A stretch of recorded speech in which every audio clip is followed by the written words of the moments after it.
Hey everyone, welcome to another episode of Toxic Tales. I am Timber Wolf, and I am your horror host. Of course, if somebody else were horror hosting Toxic Tales, would it still be Toxic Tales?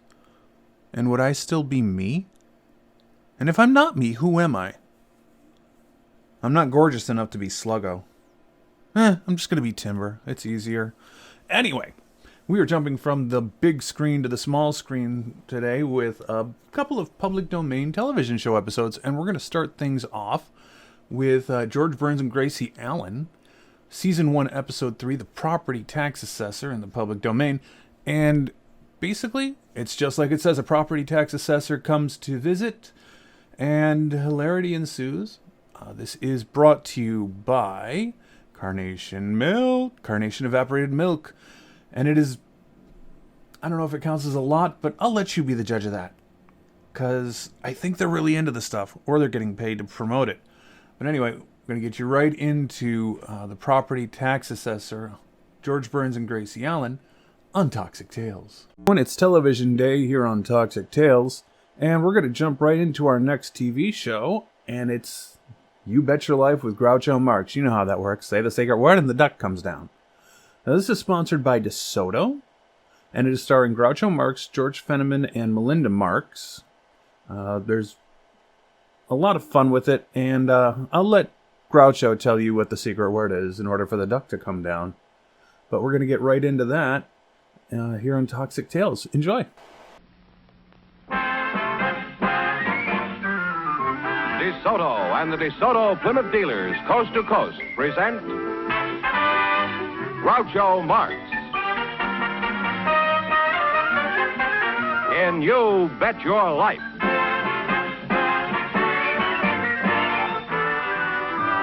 Groucho sent me to see the new Desoto. Groucho sent me, and I love to drive this car. It's long and low and roomier, so handsome you can see. It's powerful, and I'm so glad that Groucho sent me. Listen to him when you hear Groucho say, go drive the new Desoto at Desoto Plymouth Dealers today.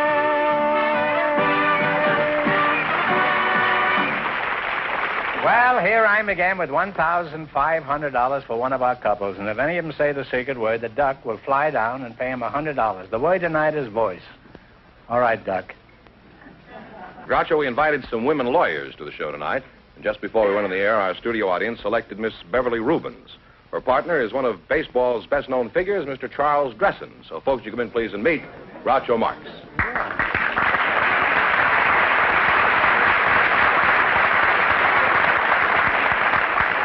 How are you? Chuck Gresson, of all people, huh? Well, welcome, folks, for the DeSoto Plymouth Dealers. Say the secret word, and you'll divide $100. It's a common word, something you always have with you. Beverly Hills, Rubens, huh? And Charlie Dresson. Well, glad to meet you again, Chuck. I haven't seen you for a long time, huh? Last time I saw you, you were in the bullpen. You're going to Washington this year, I understand. Is that true? That's right, Groucho. I'm going to manage the senators. Oh, well, you're going to have your hands full. Some of those senators in Washington are pretty hard to manage. How do you think the Washington Ball Club will fare this year? I think we'll finish in first division. In other words, if you're lucky, you'll come in fourth. Is that it? Well, I don't know. If you're lucky, we might go a little bit higher. But the other day, I see where Casey put me 7. Casey Stingle. Oh. Well, Washington, first in war, first in peace, and fourth in the American League. Used to be last in the old days. Let's change that joke.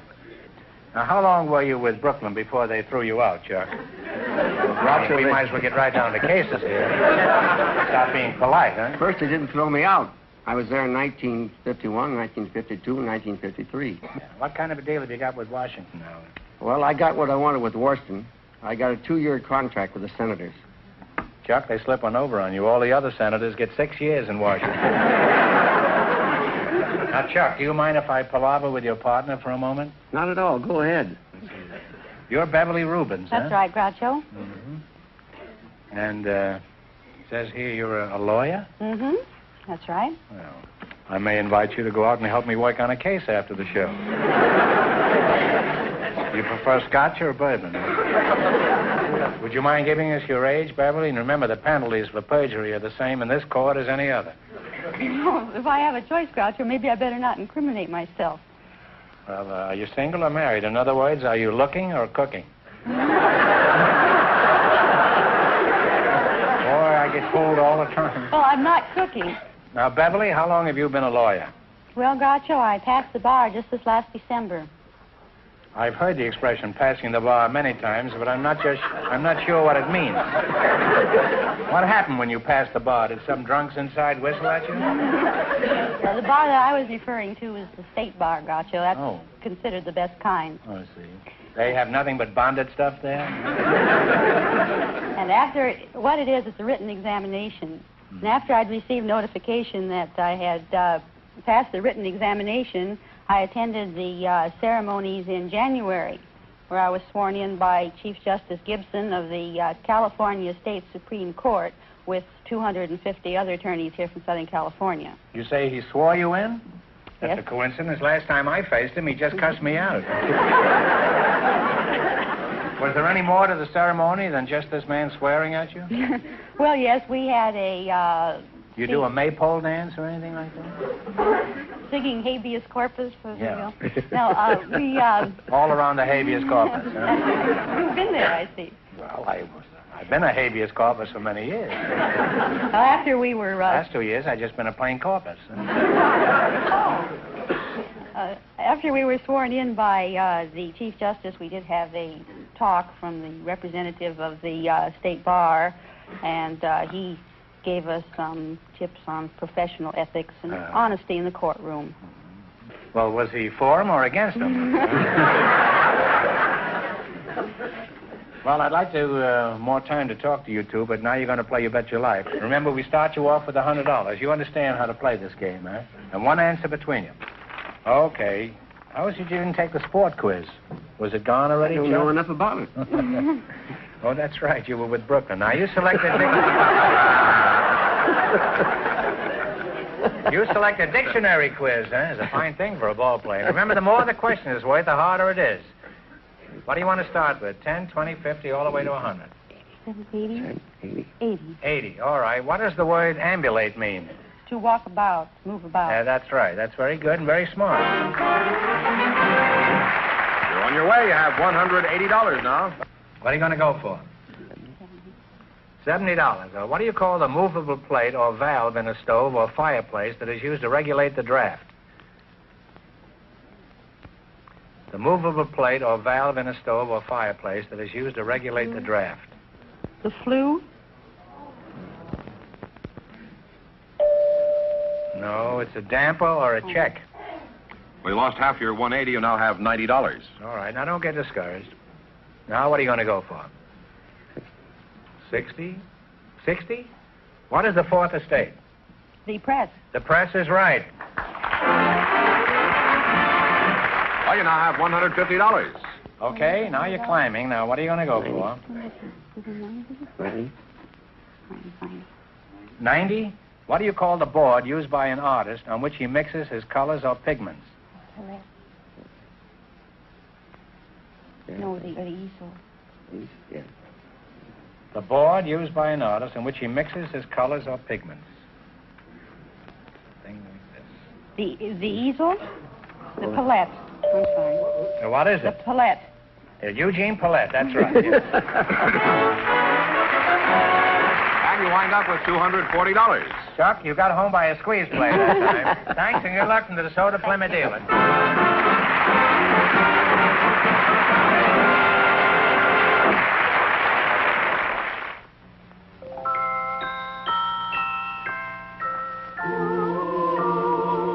My darling, years ago I promised that if you married me, I'd give you the moon and the stars. But I found the moon is a little out of my reach. Look out the window, darling. It's yours. The most beautiful car on the road, a new Desoto. I know you've admired it many times, and you have wonderful taste. I know you like that new color sweep, as they call it, and the low, sleek look, and the big, wide, wonderful windshield. It's a beautiful car, not huge and overpowering, but fine and eager and smart. It suits you. And wait till you drive it, darling. It drives like a dream. It's so simple, so easy to handle. And what a wonderful response. That Desoto takes off like a bird. Now you own a car you'll be proud to drive anywhere. Darling, here's one of the stars I promised you. Your new Desoto. Every woman would love to have a new Desoto, the smartest of the smart cars.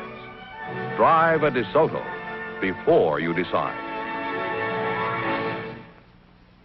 Groucho, we have a man who works for the county for you tonight. He's Mr. Lester Henthorne. His partner is Mrs. Janet Wong. Folks, would you come in, please, and meet Groucho Marx. Welcome to You Bet Your Life. Say the secret word and divide $100. It's a common word, something you always have with you. Mrs. Janet Wang, eh? I presume that's you? That's my name. Oh. I'm so smart, huh? Is that how you pronounce it, Wang? Well, the Chinese call me Wang. Wang. And Well, the Koreans call me Huang. And the Americans call me Huang, but my name is Huang. Wang. Well, I may be Wang, but I think you're wonderful. Are you Chinese-American, Janet? Oh, no, I'm Korean very much. Oh, is that so? Where in Korea? North, south? Oh, South Korea. South Korea, huh? There is a North Korea. Yes, there is. Let's hope someday it'll all be one Korea again. That's right. Now, where were you born in Korea? Well, I was born in Seoul, Korea, but the Americans call it Seoul. Seoul. Huh? But I came to America when 3 months old. Let's see, you're Lester Henthorne? Lester Henthorne, Groucho. I have a rather peculiar name. Well, I don't think so. Almost everybody's named Henthorne, huh? Well, just put a hen and a thorn together and you got it. That's true.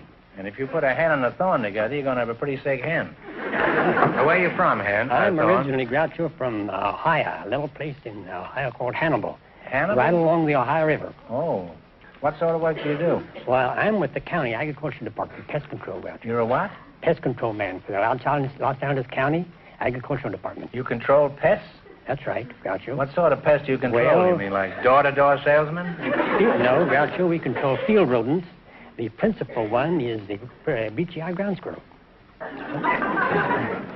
What is the difference between a ground squirrel and a tree squirrel? Well, the tree squirrel, he lives principally in the trees, and the ground squirrel, he digs burrows and lives in the ground.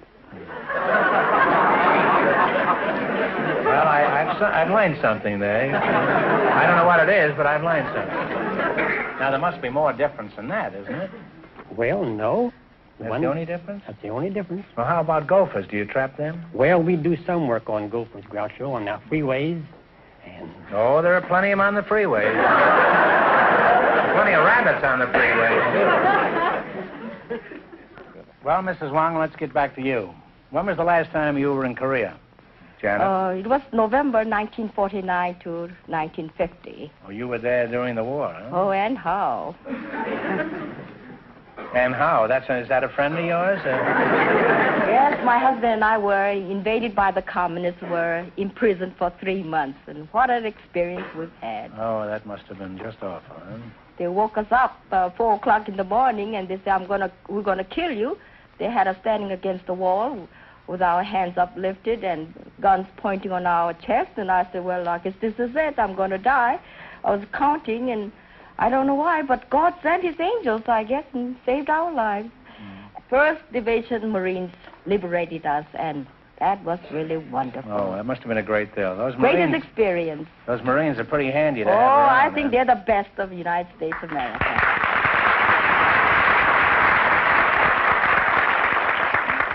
Now, what are your plans for the future, Janet? Are you planning to go back to Korea? Oh, we have to. Our work is in Korea. We take care of over 165 abandoned babies and boys farm, teenage boys of Korea.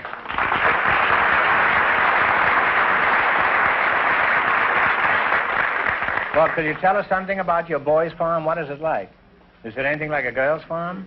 Oh, no. It's the 40-acre land farm, and on it we have little rabbits and chicken and ducks and little cow. We have to get some milk for the babies, too. We have to get eggs for the babies. And we have pigs. We started with 1 pig. We got 21 pigs. And chicken, 5 pullets. We started 800 laying chickens. So we have eggs to feed our babies twice a week. And I think that's wonderful. Yes, it is. And we have over 300 mouths to feed, and we must go and And that's our job, my husband and I. Well, you and your husband are engaged in just about the most important work I can think of. Well, this is one thing I want to remind you, Mr. Groucho. We are doing something for our boys. We are changing their lives. We're educating them, training them, and a little bit of democracy. We're giving them American names, Bobby, Tommy, and Henry, giving them bread, and everybody comes and visits us. They say, why, this is little America.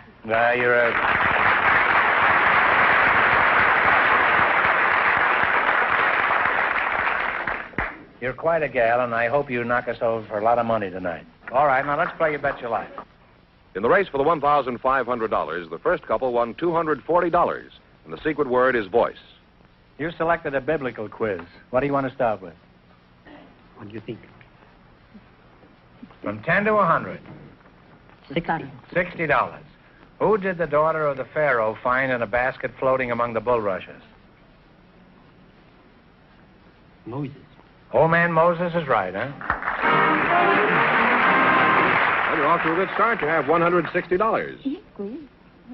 Now, what are you going to go for? What do you want to try? 100 to do good. Okay. All right.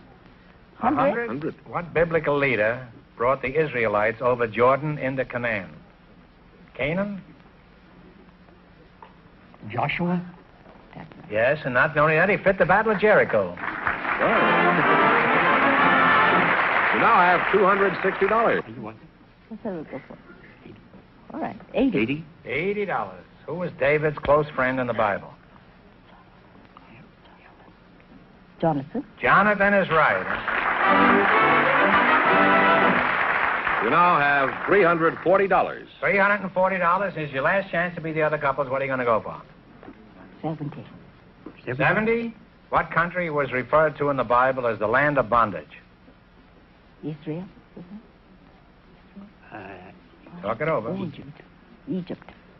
That's right. He gypped me out of $70 there. And you wind up with $410. Oh, Joshua, thanks and good luck in the Desoto Plymouth dealers.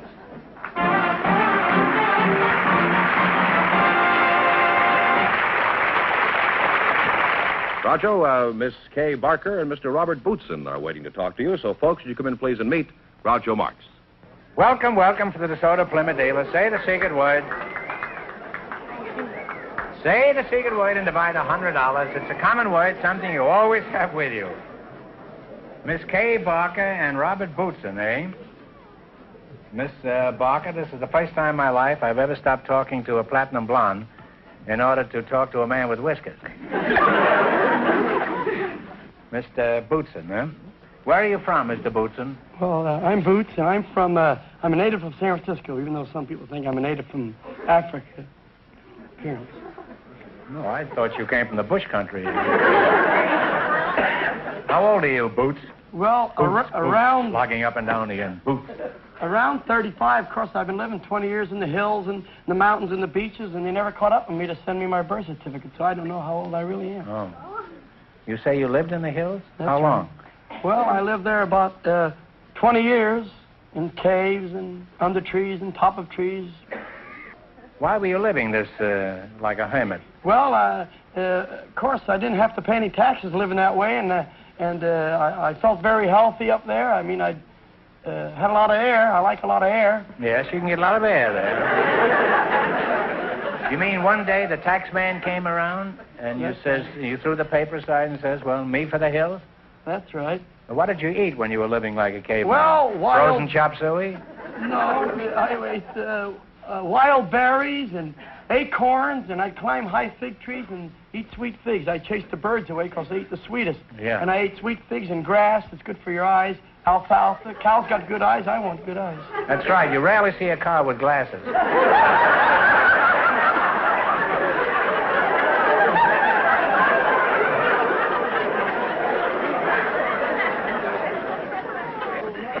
And, Boots, it's very difficult for me to pull myself away from you and talk to Miss Barker, attractive as she is, but your first name is Kay? That's right, Groucho. Is that so? Where are you from, Kay? Well, I'm from Blackpool, England. Oh, from jolly old England, eh? Yes. Oh. That's a seaside resort, you know. Are you married? No, I'm not, Groucho. You're not, huh? Mhm. Do you have a job? Yes, I do. What do you do? Well, I'm a butcherette. A butcherette? Mm-hmm. What is a butcherette? Well, a butcherette You means put that, the panties on lamb chops? No. Well, first of all, to be a butcherette, you have to belong to the meat cutters and butcher workers union. Oh. I'm a cashier, and I'm also on the deli. You're a deli, do you say? No, I'm on Are you the a deli. Piccadilly or a... No, not a Piccadilly. No, I'm on the deli. You're on the deli? When I'm well, not how long have taking you been time. on the deli? I mean, Well, you about look pretty good to me. 4 years now. Well, what is a deli? Delicatessen counter. I'm sorry, I didn't tell you before. I thought you were hitting the old stuff or something. How about you, Boots? You married? Yes, my wife's hiding somewhere out there. She's probably swinging from a chandelier.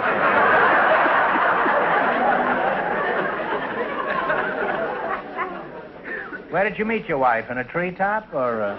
Well, I met my wife out in San Francisco Beach, and I was beachcombing, and she was practicing her ballet, so I always dreamed of being a Nijinsky, so I went into my dance, and she got intrigued, so she decided to share the tree with me, so we decided to get married. We've been happy ever since. You mean you split a tree together? Well, when you got married, Boots, did your wife go along with this beachcombing life? I mean, did she enjoy alfalfa and peanuts and that sort of thing?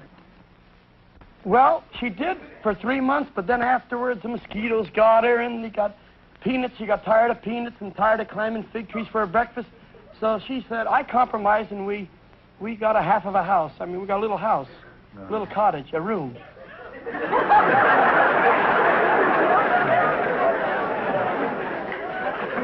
Well, do you have a job now? Yes, I'm a singing fruit peddler. I peddle figs and peanuts in the beaches in the desert, Bel Air, Beverly Hills, and I sing and peddle fruit. What kind of fruit? Well, I peddle figs and peanuts and razor blades. I mean, apples. What kind of a fruit is a razor blade? Well, show us how you sell your fruits and nuts, Boots. Right now? Not a very long sales talk, just about one more second. 1 second will be enough. Hear ye, tree-ripe and sweet figs, ladies and gentlemen. The birds eat them, I eat them, and I went a long way in life. Figaro, Figaro, Figaro.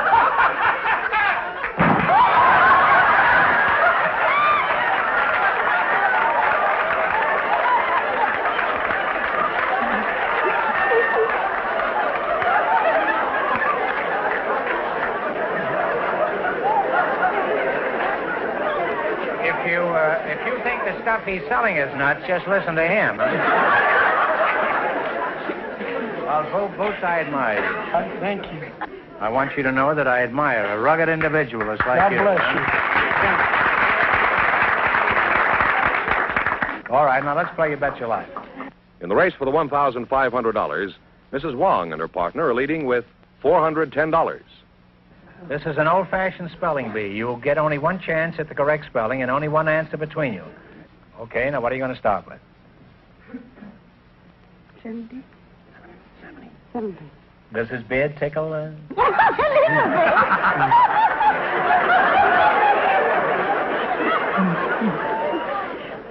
$70. All right, spell the word motif, meaning the theme or dominant feature.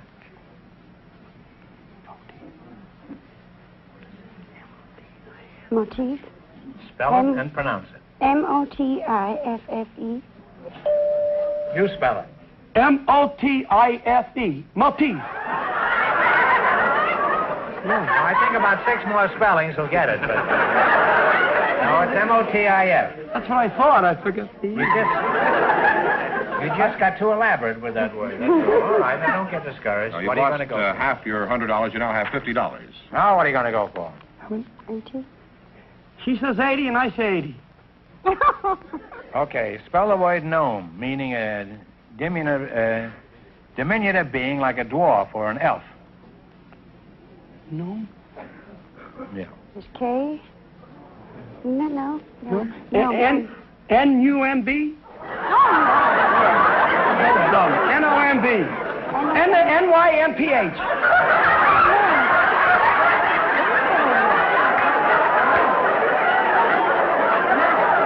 Midget? K-N-O. No. give you 30 more chances.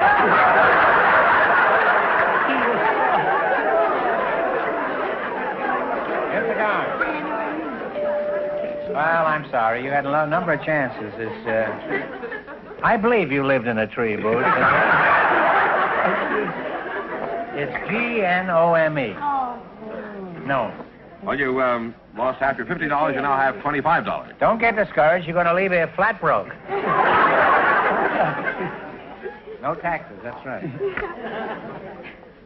The little ones are easy. The big ones are hard. Well, little ones. If you get near one, I'm going to give it to you. $50. $50? $50? Okay. Spell the word committee, meaning a person or persons appointed to act upon some matter. Committee. COMMITTEE. Right! Well, you're climbing again. You now have $75. All right, now you've got $75. Last chance to beat the other couple. I said shoot the works. Shoot the works. For the 100. Shoot the works, all right. Don't blame me. All right, spell the word intelligible, meaning understandable. INTELLIGABLE. Please let me do it. Go ahead, dear. Let's... INTELLIGIBLE. That is right. Oh! And you wind up with $175. Well, thanks and good luck in the Desoto Plymouth deal. Thank you. I gotta buy That was very good, Kate.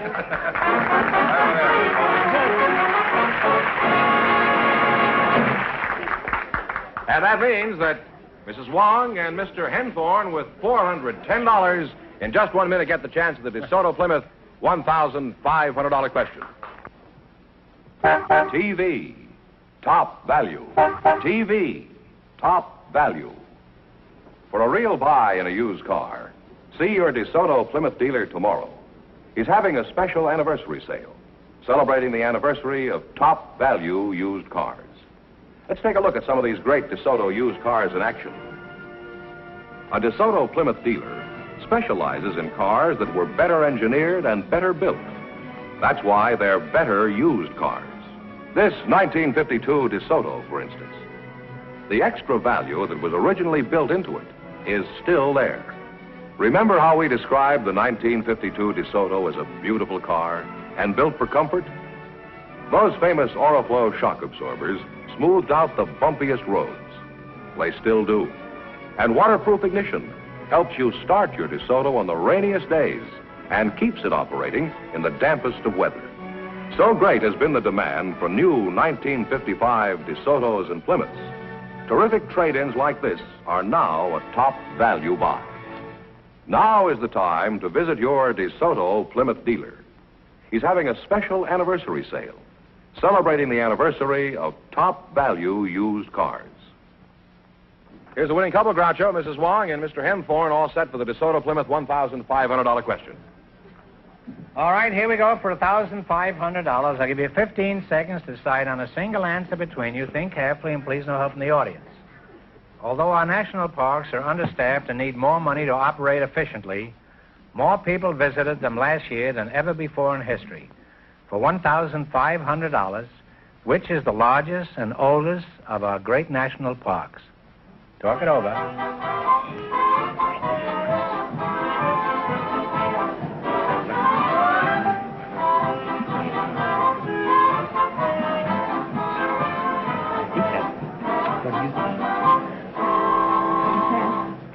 What is the answer you two decided upon? Yellowstone? That is right, Yellowstone.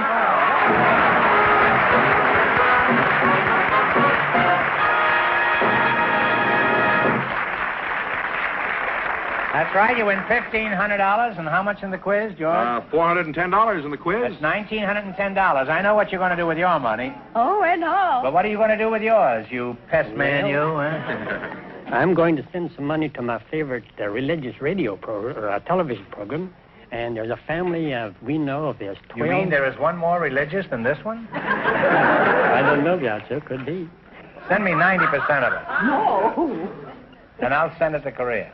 Then all right. Well, I know a family of 12 living children. You do? And those are the best kind. The father don't make much money, and I'm going to help them.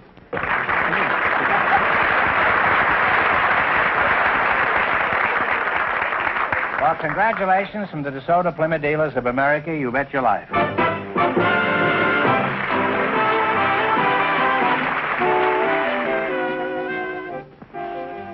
Friends, go in to see your Desoto Plymouth dealer tomorrow. And when you do, tell him Groucho sent you.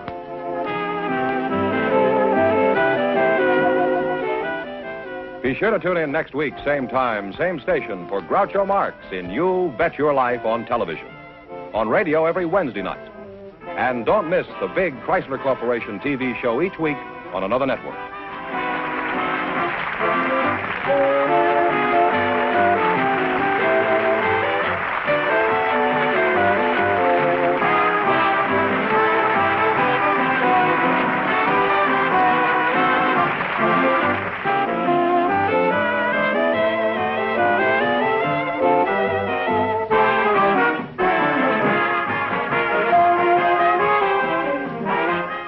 This is George Fenneman signing off with a message from the National Safety Council.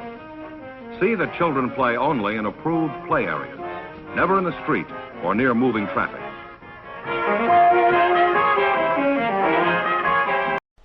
Hey there, everyone. Welcome back to Toxic Tales. It is television day, and I am suddenly in the mood to drive my DeSoto down to the store and buy some carnation condensed milk.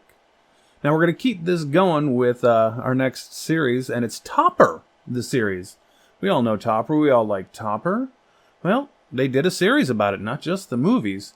And in this episode, Mrs. Topper gets taken in by an underhanded furniture salesman, and now Topper has to work to get the money back with the help of his ghost friends. So I hope you all enjoy this, and we're going to get you right to it here on Toxic Tales. Ann Jeffries as Marion Kirby, the ghostess with the mostest. Robert Sterling as George Kirby, that most sporty spirit. And Leo G. Carroll, host to said ghosts, as Topper.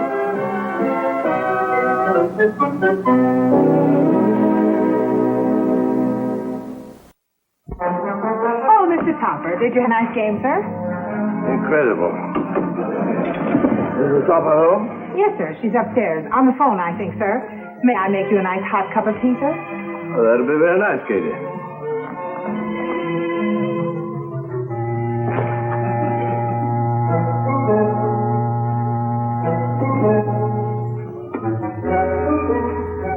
Eight to five, you can't think it, George. Do it with my eyes closed. Mary, you cheated. You moved the hole. You cheated. You had your eyes open. Stop it, both of you. George, put that putter back in the bag. Marion, pick up that ball. You heard what the man said, George. Put that away. What harm am I doing? You seem to forget that while only I can see and hear both of you, your odd manifestations are perfectly visible to all and sundry. I spent half my life explaining away these phenomena. In the bag.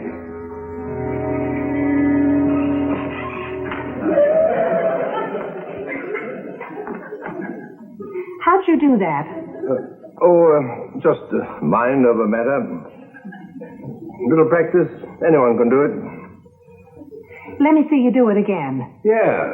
Let's see. Well, not now, Katie. I'm a little exhausted after my golf. And, it's rather a strain on my legerdemain.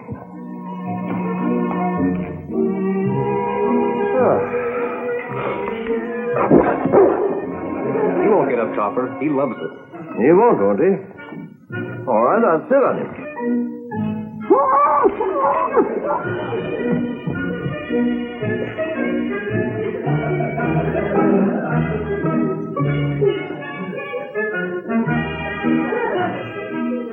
Are you comfortable, Mr. Topper? Like that, I mean? Oh, yes. Form of yoga, known as the lotus position. Extremely relaxing. I can sit like this all day. Here, Neil. Doggone. Exactly.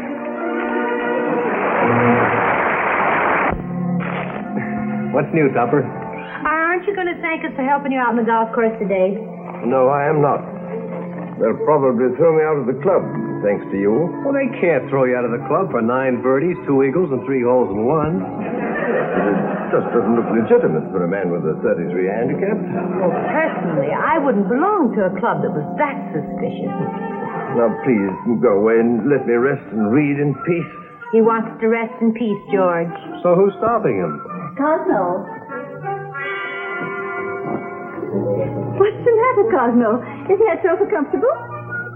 Oh, perfectly, Henrietta. It's just that I'm... It's his yogurt position, ma'am. Yogurt? Mr. Topper can sit like that on his lotus all day. It's very relaxing, he says. Yes, of course. Oh, she means yoga. Selma just phoned from downtown. She's in a decorator's shop and she wants our car keys. Henrietta, I wish you'd think twice before you let Selma have the car again. She's a pretty poor risk, you know. She's been arrested 3 times for parking on the sidewalk. I think the poor dear needs glasses. She does charge about a good deal. Needs glasses? She couldn't hit a bull in the flank with a plate of spinach.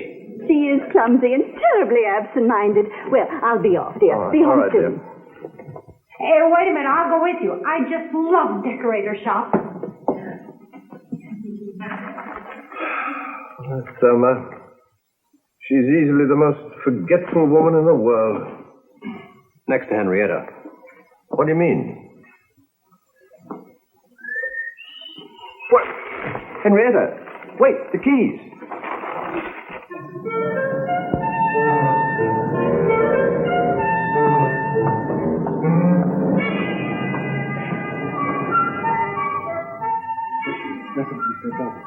What's in the mail?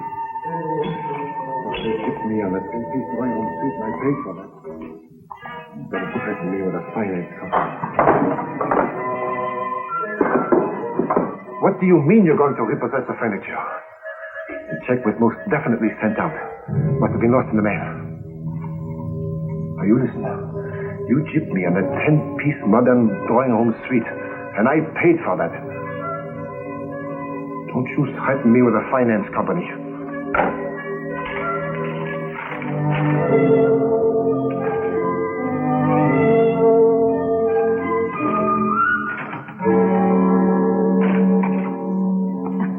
Oh, Mr. Charles, thank you so much for letting me use the telephone. Was the local call? Oh, yes. Thank you. Please, Miss Kidney, look where you're going. I was just admiring your lovely furniture. Well, perhaps you'd better just...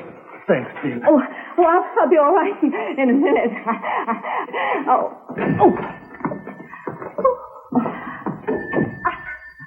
I came as quickly as I could.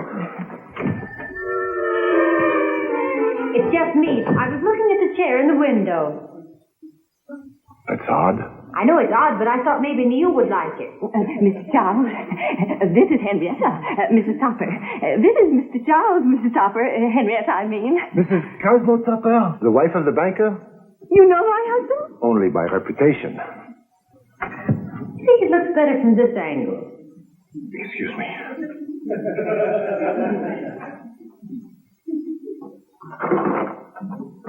Especially when Thelma's around. Your friend was just admiring my furniture. Such good taste. Oh, thank you. That's perfectly all right. Accidents will happen. Mrs. Topper, your house has been pointed out to me. It's charming. Oh, thank you. I suppose the interior is modern?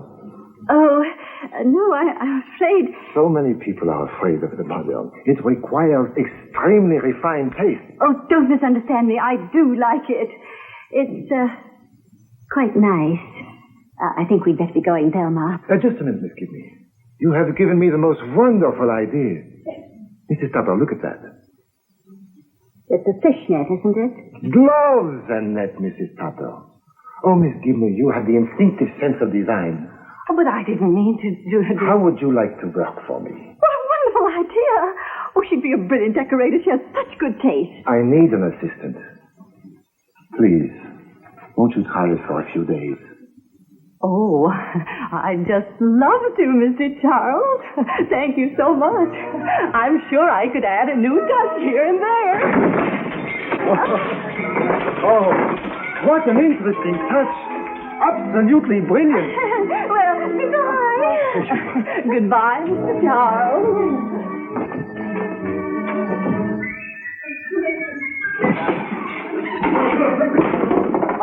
Okay. I'll go quietly. Finance company. They will stop at nothing. Cosmo, I'm home. Nice to see you, dear. And I brought a visitor. How much did that cost? Cosmo, look at me. You haven't changed a bit. Oh, hello, Selma. This is Mr. Charles, Cosmo. Oh, now don't get up, Mr. Tupper. The exercise will do me good. Mr. Charles is an interior decorator. Selma's going to work for him. I brought him to see our house. He's heard so much about it. Oh, yes? Isn't it lovely, Mr. Charles? Quite, yes. No, Mrs. Tupper, this is definitely not you. No, my wife has two legs. What I meant, Mr. Tupper, was that your wife strikes me as being more modern, more forward-looking, up-to-date. Not quite so antique. No, she's remarkably well-preserved. Oh, no. No, Mrs. Tupper, no, this is not you. Must be somebody. Perhaps it's me. Selma, why don't you show Mr. Charles the grounds? Oh, I'd love to. This way, Mr. Charles. I once saw a 10-piece modern drawing room suite. Oh, it would look just beautiful. Cosmo, I want you to be nice to Mr. Charles. I like him, and Selma likes him. Oh, that makes it 3-1. Huh? Well, you like him, Selma likes him. He certainly likes himself. Mr. Charles is a very cultured man. And furthermore, I'm not so sure he's wrong. This room isn't really me. Who's the guy with Selma? Oh, that's Mr. Charles. He's an interior decorator. And what's he doing outside? Well, Selma's going to work for him, and Henrietta's going to help her. And I'm going to help Henrietta. Well, you two? Yeah. You know, I may do over this whole house. George, I don't trust this Charles fella. What's the pitch, Chief? Oh, you know, the usual thing. Smooth talker, good salesman. Probably gets Henrietta and Selma to bring in rich customers, then fleeces them. I'd be awfully glad if you'd keep an eye on him for me. Is this an assignment, Chief? I wouldn't do more than is absolutely necessary. Chief, have I ever failed you? Miserably and constantly. Well, you can't hit a bullseye every time. Come on, Neil. We'll decorate our interiors with a couple of martinis. Then we'll check on this interior decorator. George, the first thing I'm going to do is change that window. What's the matter? Don't you like glass? No, I mean the inside. It needs more things inside. Well, I kind of like it the way it is. It's powerful and stark.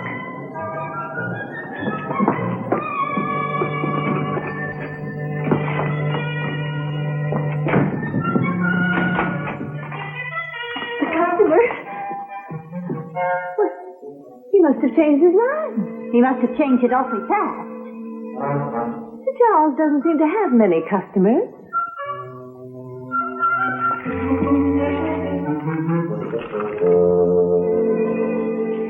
Brother, is this guy in hot? Hey, take this net, dear. I want you to help me fix the window before Mr. Charles comes back from lunch. Fix the window? Certainly, I'm going to make it look like a drawing room. For what? Flounders?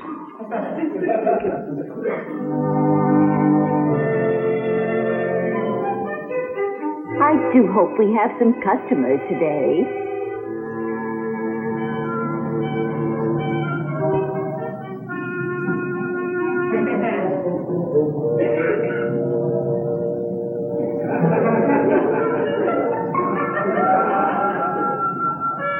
What will these little display people think of next?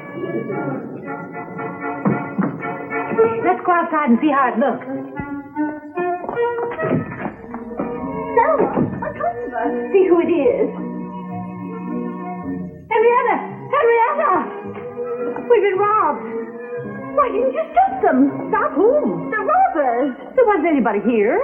Then how could all that furniture have disappeared? I don't know.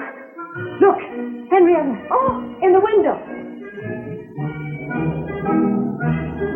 How do you like it? Is it mean? It's insane. It's you.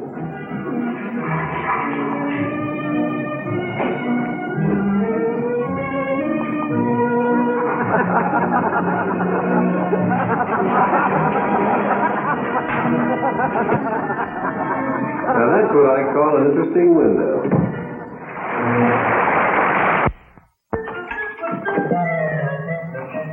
Mrs. Tupper, your desire to do over the window has convinced me that you and the modern were meant for each other. But, Mr. Charles, I didn't do over. Believe me, you have inherent good taste. Well, Mrs. Tupper, I really wish that you would live with it for a while, just to see if it does not fit your personality. I'm afraid Mr. Tupper wouldn't... Oh, but Mr. Tupper is an intelligent man, is he not? Yes. Well, I can let you have a 10-piece modern drawing-room suite at cost. But, Mrs. Tupper, if a leading member of the community like yourself were to furnish her home in a new modern, break the ground, so to speak, pioneer, then the others will follow. And you will get all of the credit.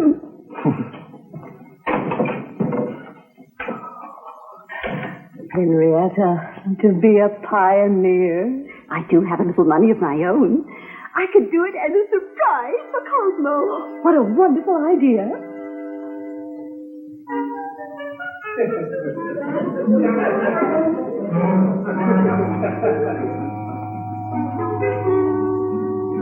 What do you think of it, Selma? It's all right, I think. Won't Cosmo be surprised? Oh, yes, he'll be surprised, all right. You haven't gotten rid of the old furniture, have you? No, it's in the attic. Why do you ask? I just wondered where it went. It's Cosmo. Come in, Cosmo, but close your eyes.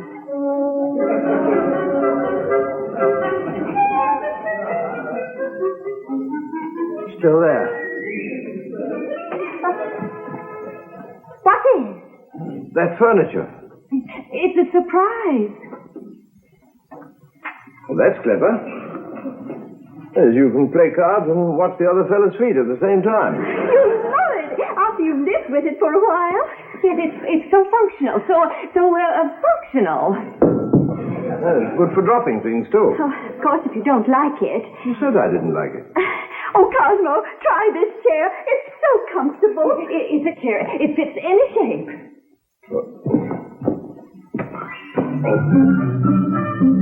Oh, perhaps I should be on my stomach. Now, don't help me. Don't help me. I can do it. I can do it. It may take a little time, but I'll do it. Goodness sake, Cosmo, let me help you. Don't let your pride go to your head. Why not? I can keep my blood company. Oh, well, it's rather like being in traction, isn't it? Well, I guess I shall get used to it with a little practice. Well, what's next? Henrietta, I was only joking. It's very comfortable. Oh, yeah. I mean it. It's very comfortable. If you're a boa constrictor.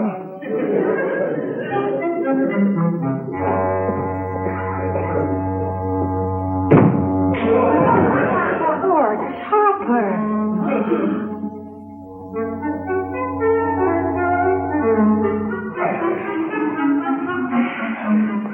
You've no idea how comfortable the floor is until you've tried one of these chairs. It's no use barking, Neil. It won't go away. I didn't have a thing to do with it, Topper. Honestly, I didn't. It's a complete surprise to me. It was a surprise to me, too. You could have knocked me over with a feather. Very easily.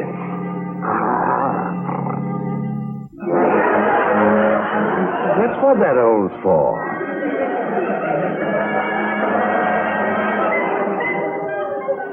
Only we could send this stuff back without hurting Henrietta's feelings. What makes you think Charles would touch it? I told you he was a swindler. He owes everybody in town. Couldn't we just close the house and leave the furniture in it and sort of sneak out on it? We've got to get the money back some way. Cosmo. I just phoned Mr. Charles. Oh? He won't take the furniture back. But I thought you liked it. I thought I did too, but I do. Oh, Cosmo, if It's all my fault. If I hadn't left the keys in the car. No, dear, it's not your fault. I should never have. How much did it cost? $3,000. But it's the only set of its kind.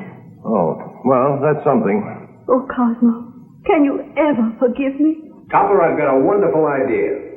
Not now. He'll forgive you later, won't you, Cosmo? Would you like to get rid of that furniture? Yes. You see? What did I tell you? Copper, I've got an absolutely foolproof scheme. There's only one trouble. You have to play the fool. But you can't back down now. All the work. But supposing he recognizes me. Why, your own wife wouldn't even recognize you. Look, you want to get rid of that furniture, don't you? And you want to get Henrietta's money back? Well, yes, but... Look, there's only one thing you have to remember, and that is don't lose your French accent. All right, let's get it over with.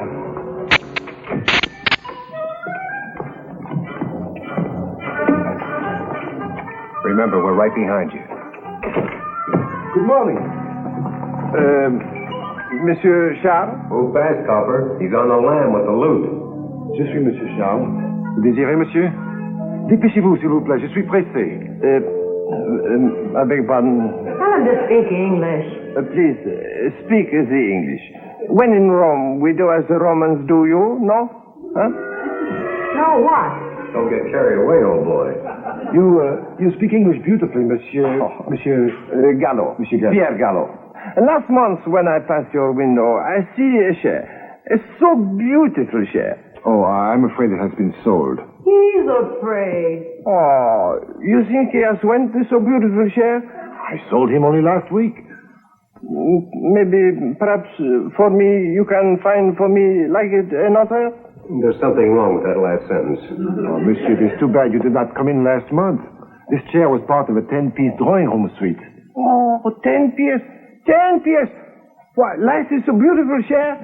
Oh, for this I would have paid through the ear. Through the ear? His nose was stuffed up. Perhaps, monsieur, perhaps there is a possibility. I cannot guarantee anything, but maybe the people who own the furniture could be persuaded to sell it back. They could be persuaded to give it back. You think maybe, perhaps, yes? I will call the gentleman. I'll bet you he's not in. What odds will you give me? Will you excuse me? Please. In fact, I go with you. Oh, no. You will be much more comfortable here. No. Once I was in foreign leisure. Since then, I am comfortable any place. Very well. Oh, George Stopper's wonderful, isn't he? Wouldn't be surprised if he quit the bank and became a con man. Oh, Henrietta. Henrietta, go home. You gum everything up. Well, Mr. Charles? Very well, thank you, Mrs. Stopper. Could you come back later? Don't put me off. I phoned the factory that made that furniture, and I want to have a talk with you. Well, I was just going to telephone you. Why don't you go home and wait for my call? What are we going to do? Try and get Charles out of the store. Give me a chance to talk to Henrietta. Anything you have to say to me, you can say to my face. But I have a customer. I hope you're not cheating him. No. We're treating him just fine. Now, why don't you walk around the block 2 or 3 times? Papa wants us to get rid of Charles. You mean do him in? No, get him out. That furniture didn't cost anything like. Excuse me, I have a customer. I don't see anyone. What's more, it's so awful they've stopped making it. My busy day. The factory says... I gotta get that customer before he gets away. Well, I hope you don't get away, Mr. Charles. Come back here. Cosmo, what are you doing here? I told you she wouldn't recognize him. And how did you get that beard? 5 o'clock shadow. Mr. Gallo, let me in. We're closed for repairs. We're opening next week with a brand new floor show. Let me in. Let me in.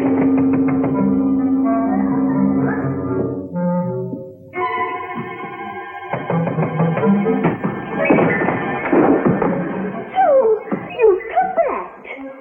Where you have been? She locked me up. I don't see anything funny about it. No sense of humor. Have you two met? Oh, we are just meeting now. He's a big help. Monsieur Gallo, would you mind waiting inside, please? I will take care of these ladies, then I will be right with you. Au revoir, mademoiselle. I am so sorry that we do not meet longer. Mrs. Stopper, I have been thinking things over, and I have decided to take back the furniture. I'm not sure I want to give it back. But you said you did not like it. I know, but my husband does. I would be willing to give you a slight profit. How slight? Shall we say, 3,500? 6,000. 6,000? 6,000. And not a cent less. Just a moment.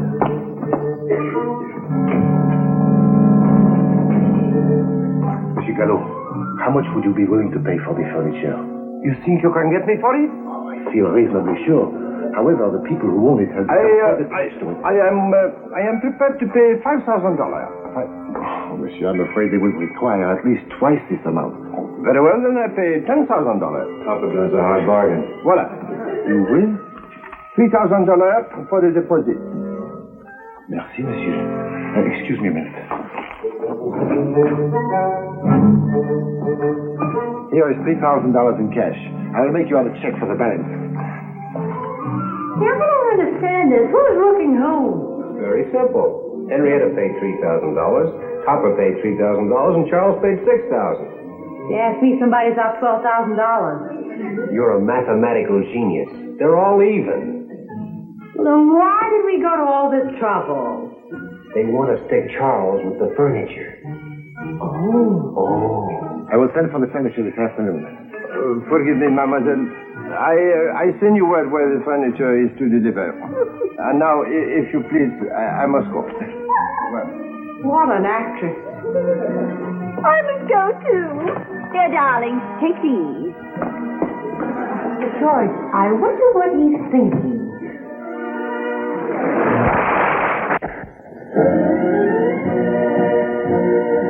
A John W. Lufton, Bernard L. Schubert production. Produced by John W. Lufton. Starring Anne Jeffries, Robert Sterling, and Leo G. Carroll.